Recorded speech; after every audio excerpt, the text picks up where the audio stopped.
wabarakatuh. Kami dari kelompok 1. Di sini kami akan memaparkan mengenai peran farmasis di masyarakat. Oke, let's go. Check it out.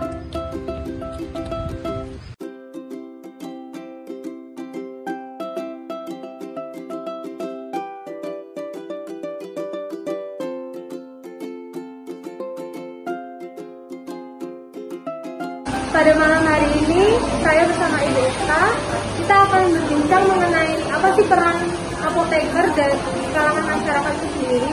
Nah, pengetahuan Ibu Eka nih, bagaimana peran apoteker di kalangan masyarakat? Yang saya ketahui, biasanya saya kan pergi ke puskesmas ya Mbak. Biasanya saat pengambilan obat, apotekernya itu menyiapkan obatnya, kemudian memberitahu cara konsumsi minum obatnya, berapa kali, terus jam berapa saja saya meminumnya, kemudian diberitahu obat ini diminum sebelum makan atau sesudah makan. Selain itu, biasanya kalau ada ilmu terbaru, biasanya nanti diberitahu sama petugas apoteker ini. Seperti itu. Baik, terima kasih Ibu atas sharing-sharing mengenai apa sih peran apoteker di kalangan masyarakat.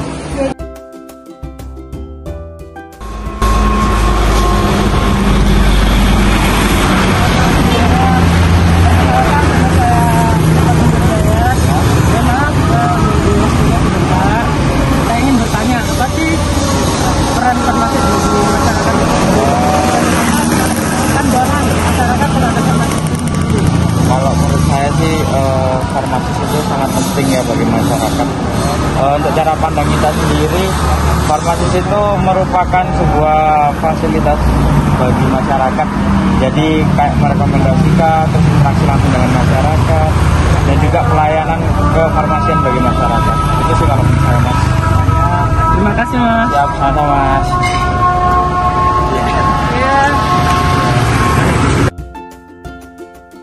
Baik, perkenalkan nama saya Firaisi Rukmana, mahasiswa semester 7, jurusan Sistem Informasi Fakultas Ilmu Komputer. Ya, sebelumnya Kakak sudah tahu kan profesi apoteker atau farmasis. Yang Kakak ketahui tentang profesi apoteker dan farmasis itu apa Kak? Oke. Sejauh yang saya ketahui ini ya, karena saya juga masih awam ya di sini. Ya. Jadi saya tahu apoteker itu ya mereka itu yang ngejaga di toko-toko apotek gitu. Dan mereka tuh selain jualan, mereka kan juga harus tahu tentang ilmu perobatan gitu dan juga dosis-dosisnya gitu. Iya. Itu sih yang saya tahu.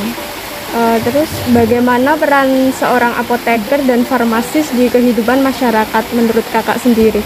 Oke, kalau menurut saya sendiri nih ya, kan biasanya ini kalau misalkan saya sakit, itu kan kadang saya nggak langsung ke dokter gitu kan. Iya. Saya biasanya tuh konsultasi dulu sama yang jualan obat. Kira-kira kalau gejalanya kayak gini, obatnya apa gitu kan. Kan karena kan kita kan juga nggak tahu kan obat yang cocok ini tuh apa gitu. Soalnya kalau cuma beli di warung-warung itu kan bisa sembarangan aja gitu kan, nggak tahu dosisnya juga gitu. Jadi kayak ngebantu banget. Soalnya tuh kalau ke dokter kan kadang juga agak mahal gitu kan. Walaupun sebenarnya tuh di puskesmas itu juga bisa gitu. Cuma kayak kurang cocok aja sama obat yang dikasih. Soalnya dikasihnya cuma general gitu kan, secara general aja. Kalau di apotek itu kayak lebih spesifik gejalanya apa, terus kemudian dikasih tahu kayak punya riwayat penyakit apa enggak gitu kan, ditanyain juga. Terus habis itu dikasih dosis juga kayak gitu. Itu ngebantu banget sih. Iya kan. Ya udah Kak, terima kasih. Iya, terima kasih banyak juga. Oke, halo teman-teman. Di sini saya akan mau mewawancarai salah satu pelajar di kota saya mengenai pendapat masyarakat tentang peran apoteker di masyarakat. Di sini saya dengan adik siapa? Lisa. Oh, Dek Lisa ya. Menurut Dek Lisa, apa sih peran apoteker di masyarakat? Oke, menurut saya sendiri sih peran apoteker itu berperan dalam pelayanan informasi obat, salah satunya dalam pendistribusian obat, yang mana apoteker itu bisa memberikan ketetapan obat yang diberikan kepada konsumen ataupun masyarakat seperti kita ini. Oh, jawabannya Delisa cukup bagus, sangat bagus sekali ya.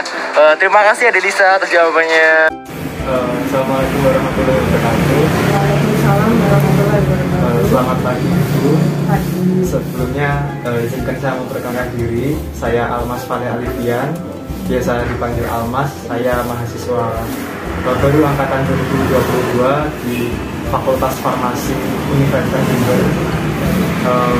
Mungkin keperluan saya di sini untuk bertanya-tanya sedikit Ibu mengenai peranan farmasis di masyarakat seperti itu.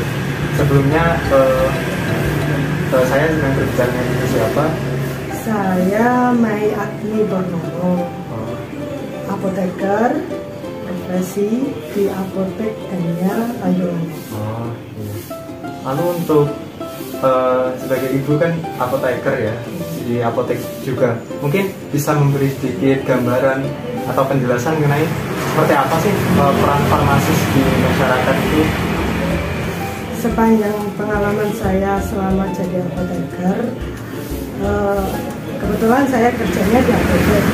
Jadi perannya ya memberikan edukasi, informasi kepada masyarakat tentang penggunaan obat, tentang konsultasi. Ya, konsultasi tentang obat. Kadang-kadang juga penyakit apa, dengan obat apa. Saya ikut di IAI, Ikatan Apoteker Indonesia. Di situ ada wakaf untuk apoteker bermasyarakat dengan melaksanakan baksos seperti pembagian obat gratis beserta dengan konsultasi obat yang baik dan benar.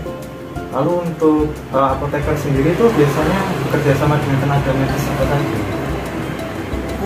Untuk baksos biasanya dengan ID sama PPNI, Ikatan Dokter Indonesia, sama perawat. Kalau di apoteknya sendiri, tenaga medis selain apotekernya, asisten apoteker, sama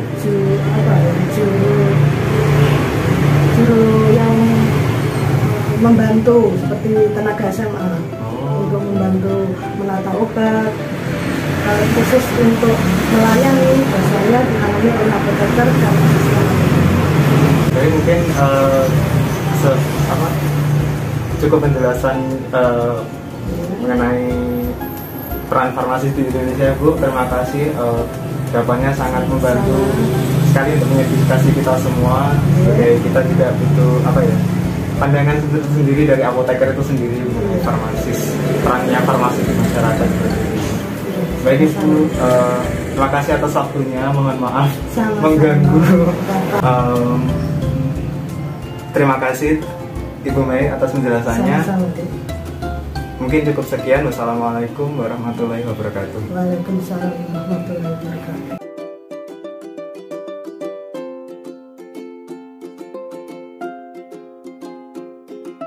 Pertama adalah caregiver. Seorang apoteker merupakan profesional kesehatan yang peduli dalam wujud nyata memberikan pelayanan kefarmasian kepada pasien dan masyarakat luas. Berinteraksi secara langsung meliputi pelayanan klinik, analitik, teknik sesuai dengan peraturan yang berlaku. Apoteker harus mampu berinteraksi dengan individu dan masyarakat. Caregiver adalah salah satu semangat yang harus dimiliki apoteker dalam memberikan pelayanan kefarmasian. Artinya, apoteker dapat memberi pelayanan kepada pasien, memberikan informasi kepada masyarakat, dan kepada tenaga kesehatan lainnya. Misalnya dalam peracikan obat, pemberian PIO, konseling, konsultasi, screening resep, monitoring, visit, dan banyak tugas kefarmasian lainnya. Dalam poin kedua dari 10 Star of Pharmacist, yaitu seorang farmasis sebagai researcher. Seorang farmasis dituntut untuk dapat menjadi researcher atau peneliti terutama dalam penemuan, pengembangan obat-obatan yang lebih baik, dan penggunaan obat secara rasional. Peran seorang farmasis juga terus berkembang seiring dengan semakin kompleksnya bidang industri. Tidak hanya dalam pelayanan, seorang farmasis juga memainkan berbagai peran mulai dari mendesain, melakukan uji coba, ataupun membandingkan efektivitas dan keamanan obat baru sebelum diluncurkan ke pasaran.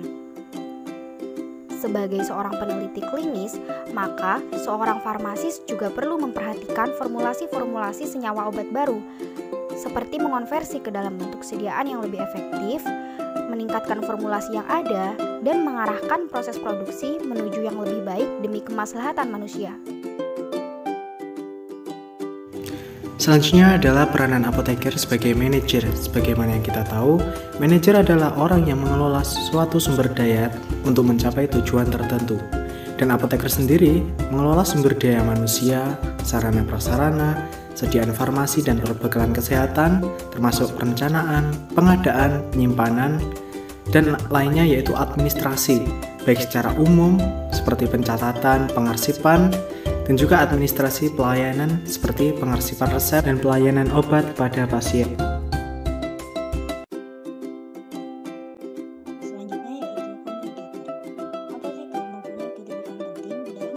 Selanjutnya yaitu komunikator.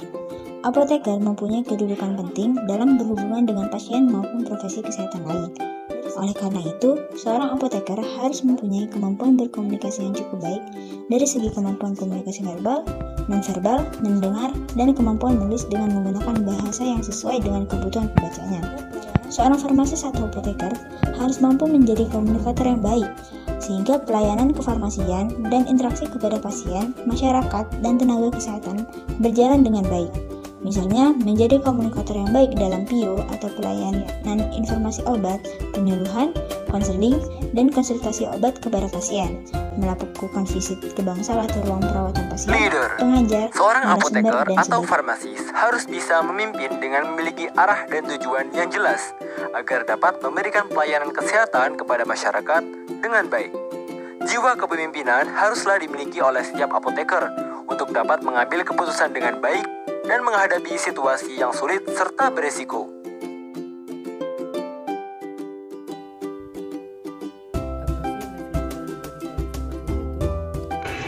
Apa sih lifelong learn bagi seorang farmasi itu? Lifelong learn bagi seorang farmasi atau apoteker itu harus memiliki semangat belajar sepanjang waktu. Karena farmasi atau ilmu kesehatan, terutama farmasi yang di dalamnya mempelajari obat, penyakit, dan terapi, itu terus berkembang pesat dari waktu ke waktu, sehingga kita perlu mengupdate pengetahuan dan kemampuan dan menggali berita-berita tentang ilmu bidang di kefarmasian yang terbaru agar kita tidak atau farmasi sebagai decision maker. Dengan berdasarkan keilmuannya, apoteker harus mampu untuk mengambil keputusan dalam pelayanan kesehatan demi untuk kesehatan masyarakat serta dapat mengevaluasi setiap keputusan yang telah diambil.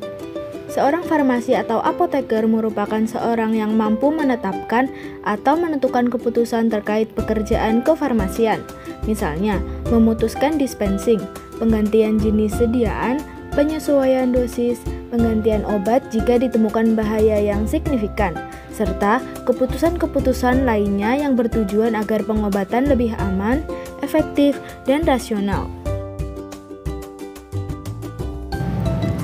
Peran farmasis yang selanjutnya adalah entrepreneur. Seorang farmasis atau apoteker diharapkan terjun menjadi wirausaha dalam mengembangkan kemandirian. Yang dilakukan adalah mengecek kemasan obat, di mana obat yang akan dikonsumsi tidak boleh penyok, berlubang, berkarat, dan lain sebagainya. Hal ini untuk memastikan bahwa kemasan yang akan dikonsumsi tidak berbahaya. Nah, selanjutnya ada cek label. Anda bisa mengecek informasi yang tertera pada belakang kemasan. Selanjutnya ada cek izin edar. Pastikan kemasan yang akan dikonsumsi memiliki izin edar dari Badan POM. Yang terakhir adalah cek kadaluarsa. Anda bisa melihat tanggal kadaluarsa kemasan ini di belakang kemasan. Apoteker merupakan agen of change, yaitu apoteker dilatih sebagai agen perubahan untuk pemberdayaan masyarakat dalam penggunaan obat. Menjadi apoteker agen of change adalah kewajiban dari semua apoteker, sebab apoteker merupakan profesi yang selalu bersentuhan dengan masyarakat. Terlepas dari bidang apapun apoteker tersebut, apoteker akan terjun ke masyarakat. Walaupun dia seorang apoteker yang bekerja di industri, tetapi kehidupannya pun pasti tidak bisa terlepas bersentuhan dengan masyarakat. Menjadi apoteker agen of change adalah sebuah amanah untuk bisa mengubah diri apoteker dan mengubah masyarakat demi tercapainya peningkatan kesehatan masyarakat yang setinggi-tingginya. Jadi apoteker agent of change adalah apoteker yang bergerak tanpa menunggu perintah dan berinisiatif sendiri untuk melakukan sebuah perubahan walaupun perubahan yang kecil. Berdasarkan video sebelumnya, kita lihat bahwa farmasi memiliki peran yang sangat penting dalam kesehatan masyarakat. Karena seorang farmasislah yang paling tahu dan lebih menguasai serta paling berkompeten dalam hal obat-obatan. Dengan melakukan hal-hal kecil seperti penyuluhan dan promosi tentang kesehatan kepada masyarakat, akan menumbuhkan kesadaran pada masyarakat akan pentingnya hidup sehat. Bidang farmasi itu sangat luas, tidak hanya terpaku dalam peracikan obat, penerimaan resep, dan kemudian pemberian obat kepada pasien. Nah, visi dan misi kita sebagai seorang farmasis yang akan berperan dalam pencapaian Indonesia sehat.